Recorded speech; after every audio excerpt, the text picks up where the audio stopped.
Welcome to the Configure Price Quote podcast. My name is Frank.Sohn and I'm the founder of CPQ Consulting. This podcast is 100% focused on Configure Price Quote, also known as CPQ, and will provide you useful insights into this topic. Hello everyone, today we have a special podcast since I don't have a guest with me, but I want to pick up on a topic that I've talked about quite a bit lately, and that's about demos for CPQ solutions, right? So they are needed for almost every customer before they make a buying decision, and very often I feel they are not used in the most efficient format, right? So let's talk a little bit more about that today and see if the information that I can provide makes for some more useful CPQ demos going forward. So I think the first thing we have to look at is really to look why do you attend a CPQ demo, right? So that's the main objective is probably to close the deal from the vendor perspective as well as from the customer's perspective, right?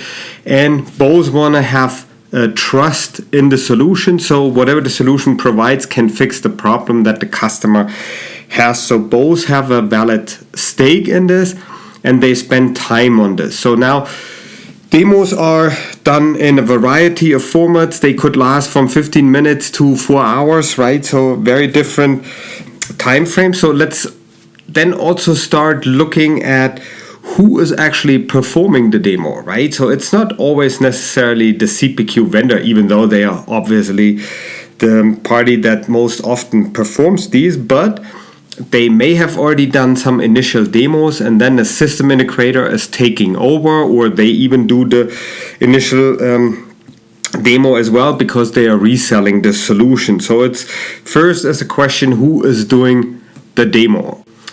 And then as the next part is really what's the purpose of the demo. So there are many different reasons why demos are performed. Sometimes they are performed extensively, right? So there are vendors who probably show the solution, I have an idea, 10 times or more before a deal is closed. Others may not even show any demo before the solution is sold, right? So, but let's distinguish for our purposes two different kinds of demos. The first one is really to get the first feel for the solution. I see that quite often that customers are interested in CPQ solutions. They are doing some internal investigations about which CPQ solution would work. They definitely want to see how the solution looks like, what the look and feel is, right? If that is the purpose of the demo, I would suggest going to a website. All these CPQ vendors have canned demos where you basically see in 15 or 20 minutes what the solution does. So that gives you a good idea about the visual. It doesn't provide you information, customer-specific information on any use case, but it gives you an idea about the look and feel.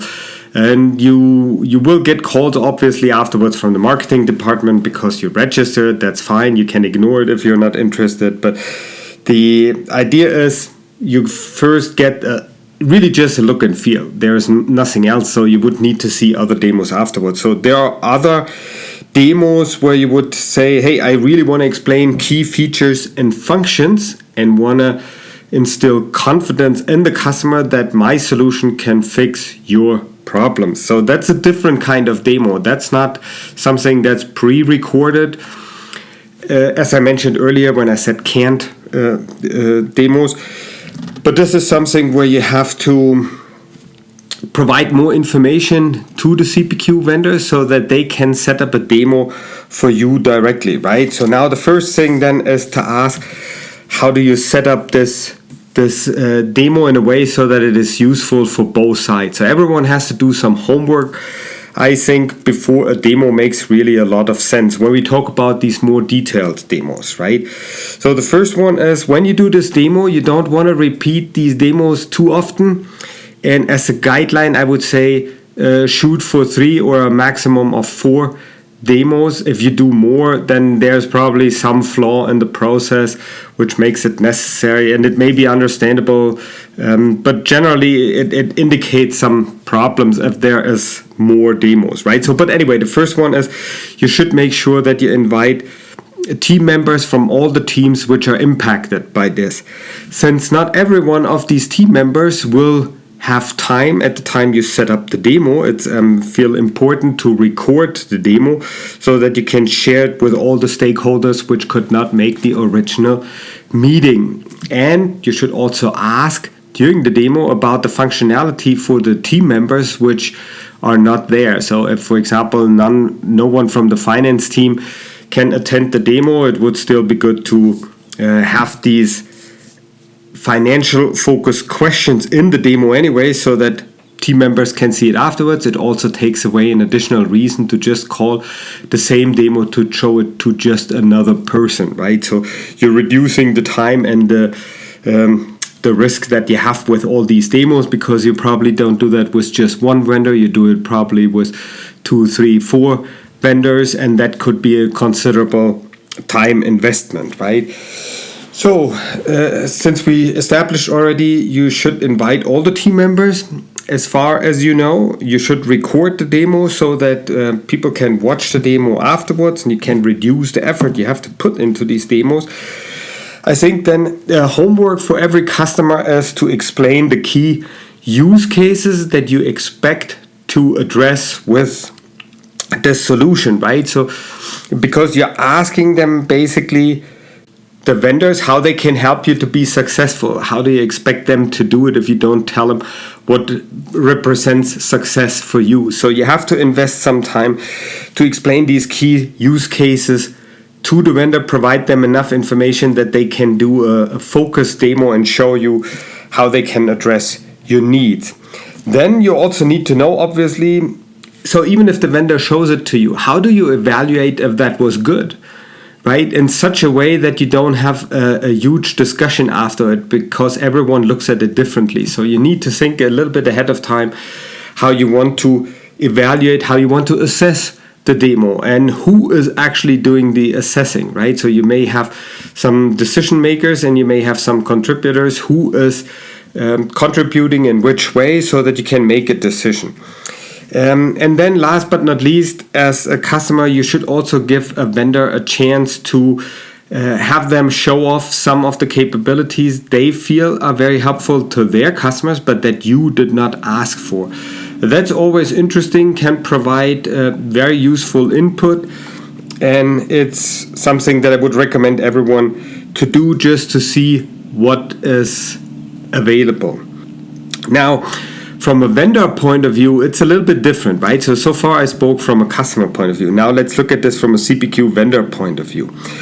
I see lots of demos in general, right? So, and I feel it's always a little bit different for me, because when vendors show me demos, they always know that I already know CPQ and have worked with it for many years. So they skip over a lot of parts, don't do the explanations. Now, what I still see in customer demos is that vendors do not really well explain what they do before they actually do it in the system. There are too many assumptions on what somebody already knows, what they already would understand, and not enough people take enough time to really explain in quite some detail and in unambiguous language on what they actually want to do. So one thing, for example, is to have a slide that shows what you're trying to show before you actually go into the system. So that gives everyone logically an idea on where you want to go, what kind of problem you want to fix, so that everyone's on the same page before you go into the system and demo certain features and functions. Now, the next thing is you should go slow. I do a lot of evaluations also of these demos, also for customers, obviously, and see how customers evaluate demos. One of the key things here is you have to go slow. You should not always assume that everyone follows every discussion every second. So it makes sense to go a little bit slower and to not get sidetracked with detailed questions, right? So if you want to show, for example, how a sales rep would use the tool, that's probably not the time where you address detailed questions about customer master data and how I can implement or how I can use my customer specific data in your solution, right? So there will be questions like that, and that's fine. They should all be put on a parking lot and should be addressed after the flow is shown. The reason I say that is because then customers have a much better chance to really follow the flow, to understand how that was working, and then you address any upcoming questions afterwards. It's typically much better for both sides. Okay, and I think that concludes it. So let me summarize this again. I think the purpose of the demo is really to build confidence on both sides. That means both sides have to understand each other. They have to speak the same language. It also means both have to do some homework to make this really a useful use of time. And it is more important to show less functionality, but in a way so that a customer knows more about it, instead of just rattling off a ton of feature and functions that are not clear how they benefit a customer. So I hope this was helpful for you to have more useful CPQ demos going forward. And if you have any questions, please contact me. Next week we will continue with a guest, and I'm looking forward to that. And thanks, and hope again it was helpful for all of you. I'd like to thank everyone for listening and hope you learned something interesting today. If you like the podcast, please go ahead and rate it on iTunes or share it with your friends and colleagues. In the meantime, you can find us online at www.novocpq.com. So long, everyone.